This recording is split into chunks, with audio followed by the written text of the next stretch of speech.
Hello everybody, thanks for joining me today. I'm Jackie and I create mosaics using sea glass. And today I'm going to talk about glue. What is the best glue to use in your sea glass art?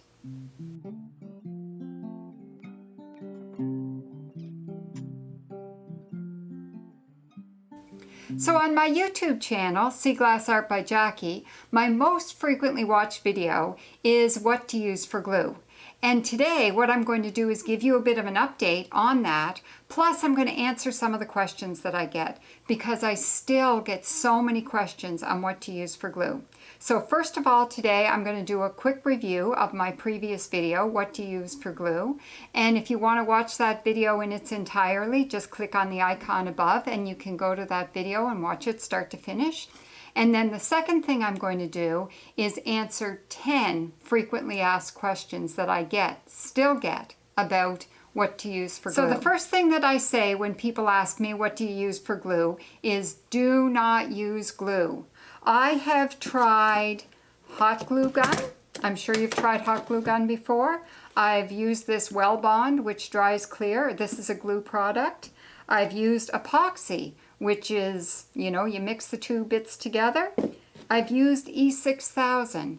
I've tried many different glue products and I have trouble with all of them. So the reason I have trouble with them, they can be really fussy to work with. Just try working with epoxy, way too fussy. They can be really stinky. This E6000, if I glue something with that, I have to leave it in the other room and walk away from it. And when I sit down to do my sea glass art, sometimes I'll work for a long period of time. I don't want something that smells bad. Sometimes they dry too fast. The glue gun dries way too fast because I like to work at something and fuss with it and get it in just the right spot before I walk away from it. And the other thing is that any of the glue products that I've used, they usually yellow over time, which I don't like, especially on the white sea glass, and they'll eventually dry up and fall off. I make my sea glass mosaics to hang in a window, so they get a lot of light exposure, a lot of heat exposure from the sun, and glue is eventually going to dry up and fall off. So what I use is clear silicone. So I like to use a kitchen and bath adhesive caulk. So there are four reasons why using clear silicone works well in doing sea glass art. Number one, it works. I have made sea glass mosaic art pieces and hung them in the window and they've been hanging there for years and the pieces have not fallen off. I haven't had to re-glue pieces on. I haven't had to worry about them falling off and disappearing. So it will hold over time and that's really what you're going for. The second reason why clear silicone is the product to use for me is that it dries clear. Even if I use one that goes on white, it will still dry clear and you won't see it underneath the sea glass. And that's really what you want. You don't want somebody to be looking at your piece of art and seeing the glue. You want them to see the sea glass. A third reason why I really like to use clear silicone is that it doesn't have any odor to it. Especially if you use one that goes on white and then it will dry clear. The ones that go on clear sometimes will have a bit of an odor, so I tend to shy away from those just for that, only for that reason. They work just as well as the ones that go on white and dry clear. And the fourth reason that I really like to use clear silicone for my glue is that it's really slow to dry, because I like to sit and fuss with something and get the pieces just in the right spot. So I don't want it drying really quickly. I want it to take a while to dry so I can fuss with the pieces. So when people watch my video, what to use for glue, they still will send me messages and ask me questions about it. So one of the most frequently asked questions I get is which clear silicone do you use and where do you get it? So basically, if you go to your hardware store, you can find a lot of different clear silicone products. There are ones like this that go on clear and they stay clear. And then there are ones that go on white and they dry clear. I prefer the ones that go on white and dry clear. Number one, because you can see it when you're working with it easier than you can see the clear silicone. But the biggest reason is, like I've said, because it doesn't have any odor. So one of the ones that I really like to use is the DAP Quick Seal.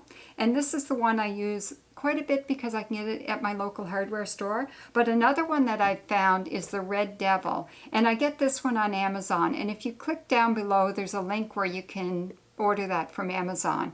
and the Red Devil works really well. It goes on clear, or it goes on white rather, and then dries clear, and it works really good, just as good as this one.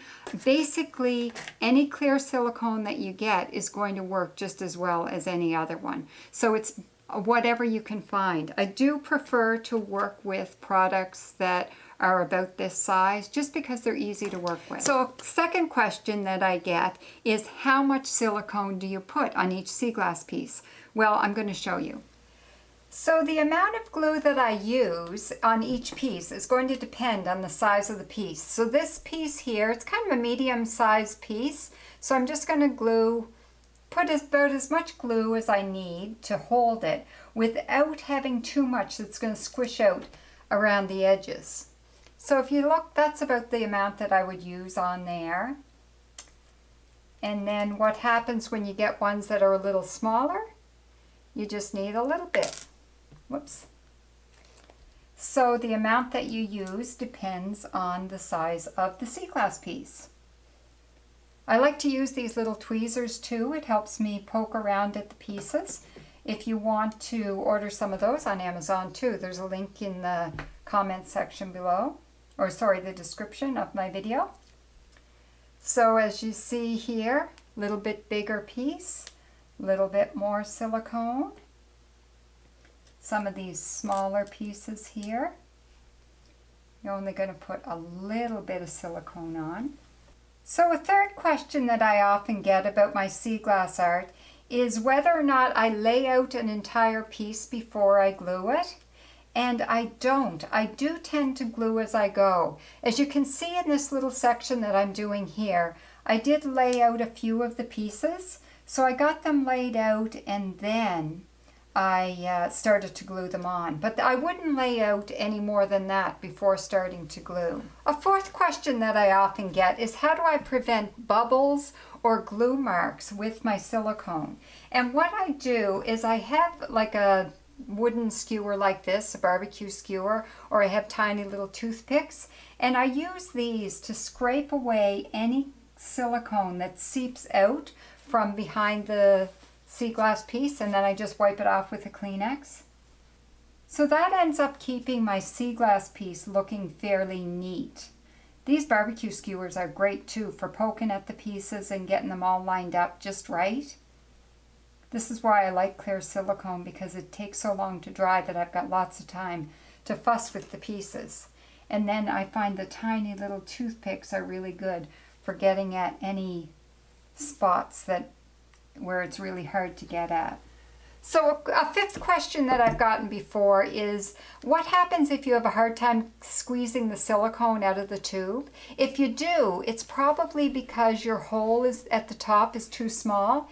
In this case, I'm finding that I am having to squeeze fairly hard with this tube. So I've just took my scissors, my kitchen scissors, and I'm just going to trim that hole a little bit bigger. There we go. Oops, that went flying across the room. And that's going to make that hole a little bit bigger so it's easier to squeeze the silicone out. So a sixth question that I often get is, how long does it take to dry? So I'm going to flip this over to show you.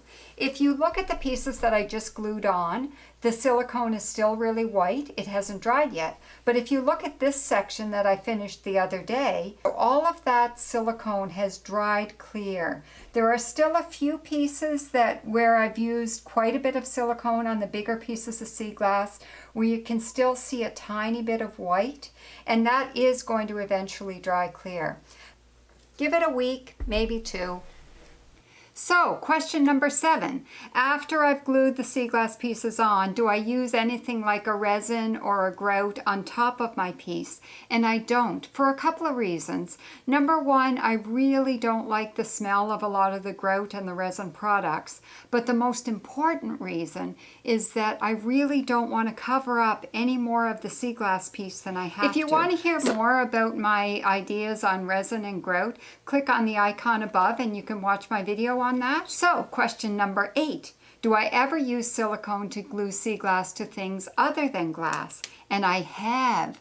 I have used silicone to glue sea glass to paper, to fabric, to driftwood, to rocks. Basically, Just because I really like using this product, I tend to use it no matter what I'm doing with my sea glass.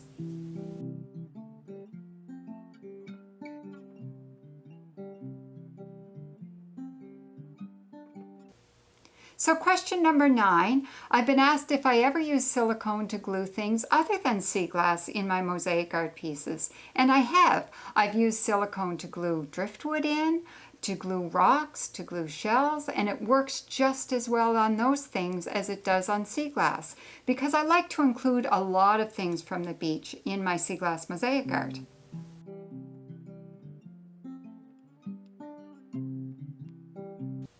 So question number 10, I've been asked before if the glass within the frame is strong enough and thick enough to hold the weight of all that sea glass once you've got it all glued in there.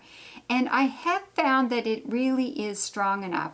What you'll find is if you're working on a frame within a picture frame, the glass tends to be kind of thin.